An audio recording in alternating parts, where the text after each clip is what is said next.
Welcome to the Liebherr Professional Refrigeration video series.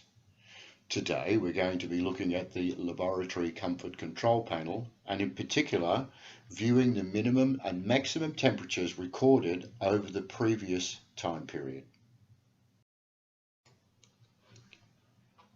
If we press the alarm log button and then scroll down until we get to RT and press the set button, this will display how many hours it's been since the unit was last tested. By pressing the set button again and scrolling up until we get to RL, we press the set button once more and this will give us the lowest recorded temperature during that period of time. Press the set button again and scroll till we get to RH.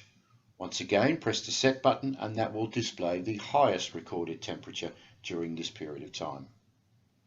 If we press the set button once more and press and hold the bell button for 5 seconds, the display will revert to normal display mode.